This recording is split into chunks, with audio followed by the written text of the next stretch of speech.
दोस्तों नमस्कार। जब से दिल्ली हाई कोर्ट के जज के घर में नोटों के बंडलों में आग लगने की खबर जनता के बीच में है, पूरे देश में यही चर्चा है कि आफ्टर ऑल जुडिशरी में भ्रष्टाचार कितना है।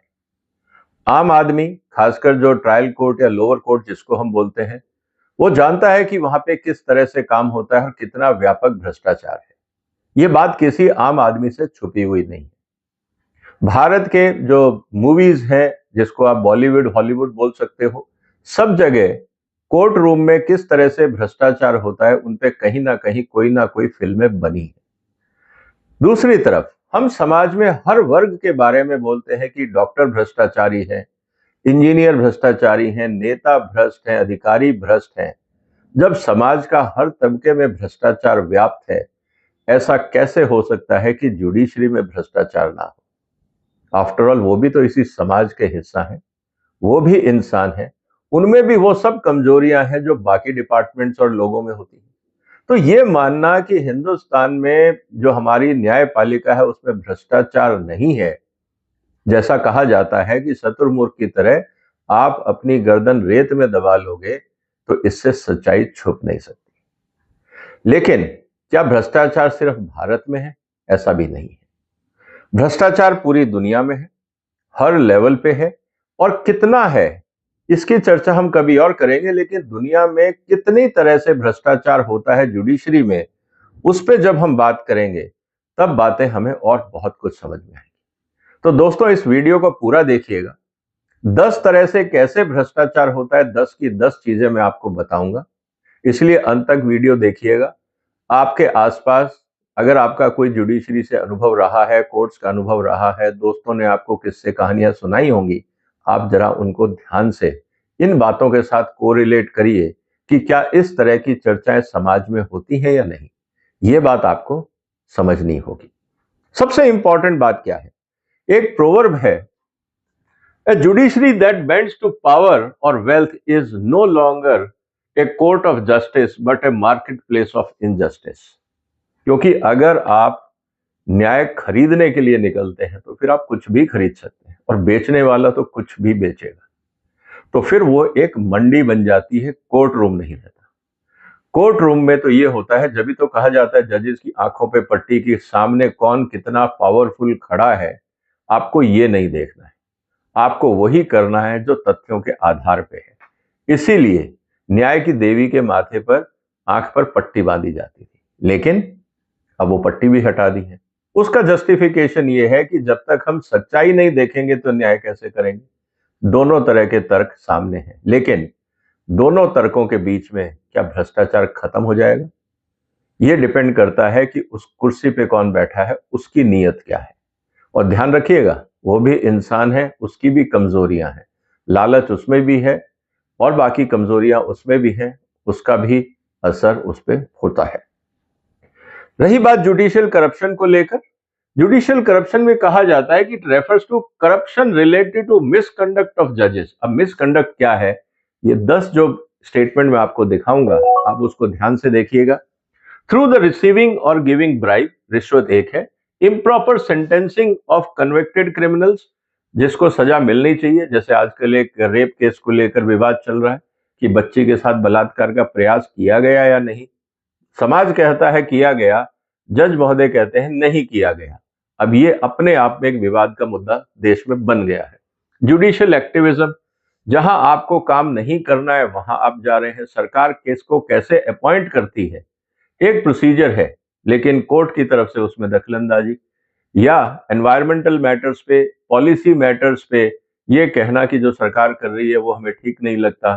किसान आंदोलन के समय जो 3 कृषि कानून संसद ने पास किए, उन पे स्टे लगाना क्या कोर्ट का काम था? आपका व्याख्या करना काम था, स्टे लगाना कोर्ट का काम नहीं था। क्यों लगाए गए? क्या ये जुडिशियल एक्टिविज्म में आता है या नहीं? Bias in the hearing and judgement of arguments, आप किसकी सुनेंगे किसकी नहीं सुनेंगे। रातों रात कोर्ट बैठना, लेट आवर्स में कोर्ट बैठना, किसी पॉलिटिकल लीडर को चुनाव से पहले कैंपेनिंग के लिए छोड़ देना, बाकियों को नहीं छोड़ना। आउट ऑफ टर्न, क्योंकि कोई चीफ मिनिस्टर है तो उसकी हियरिंग प्रायोरिटी पे कर देना, बाकी लोगों की हियरिंग लाइन से होगी। क्या ये सब बायसनेस नहीं है? And other form of misconduct, और भी कई तरीके हैं। इसीलिए आज का वीडियो इंपॉर्टेंट है ये जानने के लिए कि हमारे देश में जो जुडिशरी है या दुनिया भर में जो जुडिशरी है, वहां पे करप्शन को लेकर लोग क्या सोचते हैं। दोस्तों, यह है दुनिया का नक्शा। यहां पे आप देखेंगे अलग अलग देशों में, वर्चुअली हर देश में जुडिशियल करप्शन को लेकर चिंता है, अलग अलग लेवल पे है। जहां पे डार्क शेड दिखेगा मतलब वहां पे जुडिशियल करप्शन कम है, और जहां पे आपको लाइट शेड दिखेंगे वहां शायद आपको लगेगा कि करप्शन ज्यादा है। अब भारत कहां आता है? भारत बीच में आता है। हमारी जो तुलना है वो अफगानिस्तान के आसपास है। इस बात को आप समझ के रखिए। हमारी तुलना अफगानिस्तान जैसों से होती है कि वहां पे जुडिशरी करप्शन कितना है, उतने ही हमारे यहाँ पे है। तो हम कोई बहुत ज्यादा विकसित राष्ट्रों की श्रेणी में नहीं है। जो हम अपने आप को 2047 तक विकसित राष्ट्र बनाना चाह रहे हैं, क्या हम विकसित राष्ट्रों की तरह जुडिशरी से करप्शन खत्म कर पाएंगे? अब ये भी एक सवाल प्रधानमंत्री के सामने होगा। अब कितनी तरह का करप्शन है, एक एक करके जरा हम उसकी चर्चा कर लेते हैं दोस्तों। Forms of judicial corruption. पहला, ब्राइबरी। जजेस एक्सेप्ट मनी और favour in exchange of favourable ruling. ये बहुत कॉमन सी चीज है। जो अभी पैसा जला या पकड़ा गया वो साफ बताता है कि करप्शन है, पैसे का लेन देन होता है। ये तो बहुत ही मामूली और कॉमन सेंस वाली चीज है कि कुछ दोगे तो कुछ मिलेगा। Political influence. Decisions are influenced by political figures or parties rather than the law. Out of turn, अगर किसी पॉलिटिकल लीडर को आप हियरिंग दे देते हैं, मेडिकल ग्राउंड पे आप किसी पॉलिटिशियन को बेल दे देते हैं और वो पूरी जिंदगी कैंपेनिंग करता है, पूरी दुनिया में घूमता है, लेकिन उसको बेल मिली है मेडिकल ग्राउंड पे। भ्रष्टाचार का केस है, आपने उनको बेल दे दी और अगले सालों तक हियरिंग नहीं होती, उस केस को तुरंत क्यों नहीं खत्म कराया जाता? क्या ये सब जुडिशरी करप्शन नहीं है? क्या ये पॉलिटिकल इन्फ्लुएंस में नेताओं को छोड़ना? अगर आप संसद का देखें, मैंने एक वीडियो बनाया कि अगर आपने भ्रष्टाचार किया या क्राइम किया, आप पॉलिटिकल पार्टी ज्वाइन कर लीजिए। 100 जो ईडी के मामले हैं, पीएमएलए के केस हैं, 106 अदालतों ने पिछले 10 साल में मात्र 2 कन्विक्शन दिए हैं। इसका मतलब क्या है? क्या ये अदालतें इन्फ्लुएंस्ड हैं? क्या मैसेज जा रहा है? ये तो सोचना होगा ना। फिर एक मुद्दा आता है केस फिक्सिंग को लेके। जजेस manipulate case outcomes to benefit certain individuals और ग्रुप्स। जजेस के लिए भी यह कहा जा रहा है, अब तो आर्बिट्रेशन में भी यह कहा जा रहा है कि साहब इन्फ्लुएंस हो जाता है, आर्बिट्रेटर्स को इन्फ्लुएंस कर लिया जाता है।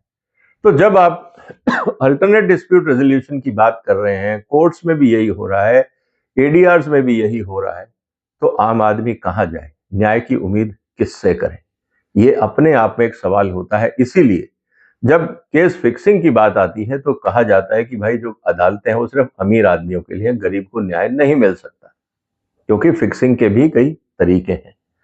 Favouritism and nepotism. Ruling favour friend, family and associate rather than being based on legal merits. इस पे एक प्रयास तो भारत सरकार की तरफ से और जुडिशरी की तरफ से ये किया गया कि अगर किन्हीं बच्चों के माता पिता अगर कोर्ट में जज है तो बच्चे वहां अपीयर नहीं होंगे। यहां तक तो बात ठीक है, लेकिन क्या बाकी जजेस नहीं जानते हैं या बाकी कोर्ट नहीं जानते हैं कि इनके पिताजी जज हैं? तो ये कहना कि नेपोटिज्म खत्म हो गया, ये हो नहीं सकता, पहली बात। दूसरी बात, बहुत सारे ऐसे एग्जाम्पल्स हैं जहां पे जजेस के जो बच्चे हैं या वो ब्रोकर का काम कर रहे थे, फेवरेबल जजमेंट दिलाने में पैसा लिया गया। वकील जो थे वो उन बच्चों को हायर करने का प्रयास करते हैं जिनके पिताजी या तो पहले जज रहे हो। मैं उनकी मेरिट पे क्वेश्चन नहीं कर रहा हूं, मैं क्वेश्चन ये कर रहा हूं कि ये भी एक इंपॉर्टेंट क्राइटेरिया है। और यहां तक कि कोर्ट के गलियारों में ये भी बात होती है कि भाई किस वकील के लिए कौन सी बेंच सुटेबल है। अब डिटेल में मैं नहीं जाऊंगा, आप समझ सकते हैं।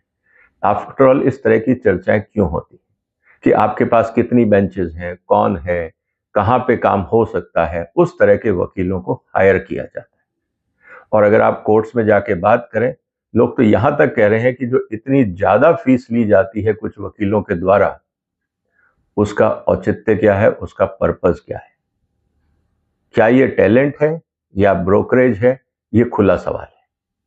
अब इस पे जब तक सिस्टम में जुडिशरी अपने आप को पाक साफ घोषित नहीं करेगी, इस तरह के विवाद, र्यूमर्स, अफवाहें, एलिगेशंस, आरोप, आप जिस भी शब्द का इस्तेमाल करना चाहें, होते रहेंगे, क्वेश्चन मार्क लगते रहेंगे।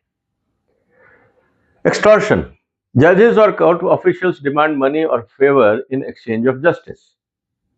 बहुत बार आप छोटे जो लोअर कोर्ट्स हैं, मैं भी गाजियाबाद के कुछ वकीलों से मिला था, उनसे बात हो रही थी। उन्होंने कहा साहब हमको तो ऑर्डर खरीदने पड़ते हैं, हमें तो जजमेंट खरीदने पड़ते हैं। अब कौन खरीदेगा? जिसके पास पैसा है। चाहे वो डिस्प्यूट हो, आप रियल एस्टेट के प्रोजेक्ट्स देख लीजिए, क्यों इतने सालों तक रियल एस्टेट के प्रोजेक्ट्स अटके रहते हैं, क्यों उन पे जजमेंट नहीं आता? कभी सोचने का प्रयास किया कि अगर पता है कि इसने पैसा लिया है, सैकड़ों परिवार सड़कों पे हैं, लेकिन उस रियल एस्टेट के प्रोजेक्ट पे स्टे दे दिया जाता है, एनवायरमेंटल प्रोजेक्ट्स पे स्टे दे दिया जाता है और सालों तक स्टे रहता है। सोचिए उन परिवारों का क्या होगा जिन्होंने पूंजी लगा के घर खरीदा, बैंक से लोन लिया, एक तरफ लोन चुका रहे हैं, दूसरी तरफ किराया दे रहे हैं, लेकिन घर नहीं मिल रहा, और जो प्रॉपर्टी ओनर है वो पैसे पे ऐश कर रहा है। ये डिले नहीं है, क्या है ये? इस बात को समझना होगा। और ये एक हिसाब से जब एक्सटॉर्शन की बात आती है कि फेवरेबल जजमेंट कैसे मिलेगा, कि आपको स्टे चाहिए, टर्म्स एंड कंडीशंस हैं, आपको बेल चाहिए, टर्म्स एंड कंडीशंस हैं। अब ये इनडायरेक्टली एक्सटॉर्शन नहीं है तो क्या है? और ये हिंदुस्तान नहीं, पूरी दुनिया में इस तरह की घटनाएं होती हैं। Selective justice, some cases are fast track, dismissed और delayed based on personal and political interest. ये तो हम रोज देखते हैं। आज आप देखेंगे कितने बड़े लोगों के केस हैं जो फास्ट ट्रैक पे हैं, मेरे को बताइए। हर बड़े पॉलिटिकल पार्टी के लीडर का जो केस है वो सब स्टे में है और डिलेड प्रोसेस पे है। उनको क्यों नहीं फास्ट ट्रैक पे किया जा रहा? सवाल ये उठ जाता है। तो क्या जुडिशरी इस बात को मानेगी कि जो पॉलिटिकल इन्फ्लुएंस है, जो जनता देख रही है, वो सब गलत है? कौन जवाबदेह होगा इसका? क्या जुडिशरी की जिम्मेवारी नहीं बनती कि अपना दामन साफ किया जाए? ये अपने आप में एक बहुत सवाल है। Judicial bias, prejudice based on race, gender, social status और political belief influence decisions। अब जुडिशियल बायस में तो आप कोलेजियम सिस्टम अपने आप में देख लीजिए। आज समाज में किस बात को चर्चा हो रही कि कौन लोग बायस हैं? कोलेजियम क्या है? एक ग्रुप है जो अपने हिसाब से तय करता है, जिसकी प्रक्रिया पूरी तरह से ओपेक है, और हम जस्टिस में ट्रांसपेरेंसी की बात करते हैं। शुरुआत ही हम अंधेरे में करते हैं, तो ट्रांसपेरेंसी की उम्मीद कैसे होगी? आज जिस जज के यहां पे पैसा पकड़ा गया, क्या इसके सारे रिकॉर्ड जुडिशरी पब्लिक में लाएगी कि किस आधार पे इस व्यक्ति को कोलेजियम ने सेलेक्ट किया दिल्ली हाईकोर्ट का जज बनाने के लिए या इलाहाबाद हाईकोर्ट का जज बनाने के लिए? क्या वो सारे रिकॉर्ड जनता के बीच में लाए जाएंगे? अगर हम ट्रांसपेरेंसी की बात करते हैं तो शुरुआत तो वहां से आनी पड़ेगी कि बीज गंदा क्यों मिला, शुरुआत ही खराब कैसे हुई, किन बातों को देखा गया और किन बातों की अनदेखी की गई। क्या ये चीज समझ में नहीं आनी चाहिए? मुझे लगता है कि ये जुडिशरी के ऊपर है कि वो खुद को अपने आप जनता की नजरों में कितना अच्छा बनाना चाहते हैं, क्योंकि खराब बनना तो बहुत आसान है। आप डार्क रखिए, जनता आप पे शक करेगी। आप पे शक नहीं होना चाहिए, इसके लिए आपकी जिम्मेवारी। उसके अलावा misuse of court funds, embezzlement और misallocation of judicial resources for personal gain. देखा है हम, बहुत सारे ऐसे केसेस हैं, केस भी चले हैं कि एक जज ने एक्सपेंसिव पर्दे लगा दिए, जो उनके लिए एंटाइटलमेंट नहीं था वो लिया। घरों में काफी कुछ पीडब्ल्यूडी के से काम करवा दिया जाता है। सरकारी गाड़ियों का पर्सनल यूज में इस्तेमाल होता है। फॉरेन ट्रेवल्स जो होते हैं, इंटरनेशनल कॉन्फ्रेंसेस जो प्राइवेट कंपनियों की एड्रेस की जाती हैं, वहां जजेस जाते हैं, उनका खर्चा कौन देता है? किस लिए दिया जाता है? क्यों जजेस को फॉरेन कॉन्फ्रेंसेस में इनवाइट किया जाता है? उसका खर्चा कौन देता है? उन 5 स्टार्स का खर्चा कौन देता है? बहुत सवाल है। इन सब के जवाब कौन देगा? वही जिन पे उंगलियां उठती हैं, और कौन दे सकता है? इसलिए इसको भी समझना जरूरी है। फिर बात आती है कॉर्पोरेट इन्फ्लुएंस। जजेस rule in favour of businesses और wealthy individuals in exchange of financial benefits. आप इंश्योरेंस के केसेस देख लीजिए, कितने इंश्योरेंस के केसेस हैं जो डिले होते हैं या डिनाई कर दिए जाते हैं। गरीब आदमी रोता रहता है। क्या होता है? कौन देखता है? बैंक फ्रॉड्स इतने हैं, गरीब आदमी का पैसा फंस जाता है। रियल एस्टेट प्रोजेक्ट्स हमने देखा है, जमीनों के मुद्दे हमने देखे हैं। क्या गरीब आदमी इस नियत से कोर्ट में जा सकता है कि वो जाएगा, उसकी सुनवाई होगी और जल्दी ही उसको फैसला मिल जाएगा? सालों सालों तक गरीब आदमी का केस अटका रहता है, क्योंकि जो इन्फ्लुएंशियल है, जो बिजनेसमैन है, उसके फेवर में है, क्योंकि उसको कंपनसेशन देना है। मान लीजिए 10 करोड़ का कंपनसेशन देना है, 5 साल स्टे लग गया, वो 10 के 20 बना लेगा और 5 साल बाद जब फैसला आएगा, मान लीजिए उसको 2-4-5 करोड़ रुपए देना भी पड़ गया कंपनसेशन, तो वो तो ऑलरेडी कमा चुका, ब्याज पे ही कमा चुका। और जिस गरीब को मिलना था वो ब्याज के तले दब चुका। जो कंपनसेशन उसको मिलेगा उससे उसकी जिंदगी सुधरने वाली नहीं है, वो तो ऑलरेडी दब चुका है। टोटल हिंदुस्तान की इकोनॉमी में इस तरह के स्टे केसेस से हमारी अर्थव्यवस्था पे कितना असर पड़ रहा है, क्या इसकी कोई स्टडी हुई है? कोर्ट डिलेज के कारण हिंदुस्तान की इकोनॉमी को क्या कॉस्ट झेलनी पड़ती है, क्या इस पे कोई स्टडी हुई है? तभी तो हम लोगों को अकाउंटेबल बना पाएंगे कि सरकार संसाधन क्यों नहीं दे रही फास्टर डिलीवरी ऑफ जस्टिस को लेकर, जब इतना नुकसान हो रहा है देश का। और जुडिशरी अपने काम करने के तरीके को भी शायद बदले। जब हम स्टडी ही नहीं करेंगे, कारण ही नहीं ढूंढेंगे, तो सुधार क्या होगा? ये अपने आप में बहुत बड़ा सवाल है। और फिर कोल्यूजन विद लॉ एनफोर्समेंट। गरीब आदमी है, एक फर्जी गवाह आ जाता है, कोई जेल में है, उसको बेल नहीं मिलती, गलत आदमी को फंसा दिया जाता है, अपराधी छूट जाता है, गांव के दबंग छूट जाते हैं, गरीब आदमी जेल चले जाते हैं। ये सब चीजें होती हैं, ये आम बात नहीं है। आप हिंदुस्तान की मूवीज उठा के देख लीजिए, कितनी मूवीज में स्क्रिप्ट है। समाज में हो रहा है तभी तो स्क्रिप्टिंग हो रही।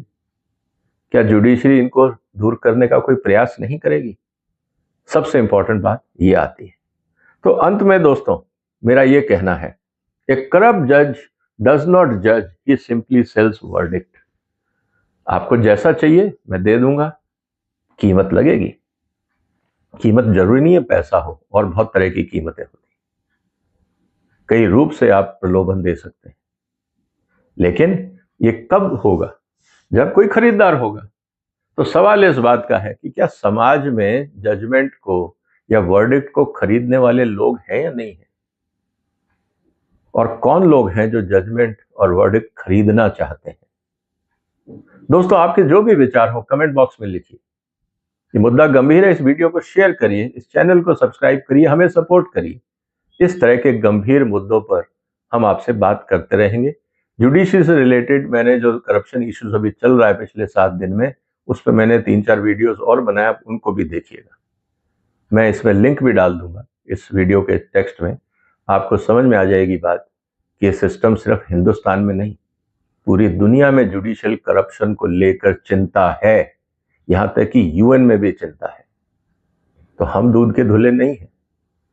ये बात अलग है कि हम इन बातों पे चर्चा नहीं करते, लेकिन शायद भगवान भी चाहता है कि ये देश सुधरे, इसलिए होली के दिल में जो होलिका जली वो नोटों के बंडल पे जली, और वो भी जज के घर में। लगता है ये देश सुधरने को मजबूर हो जाएगा। शायद भगवान भी यही चाहता है। आप क्या चाहते हैं? आप अपने विचार कमेंट बॉक्स में लिखिए। इस वीडियो को शेयर करिए, हमें सपोर्ट करिए, इस चैनल को सब्सक्राइब करिए। फिर मुलाकात होगी, तब तक वंदे मातरम।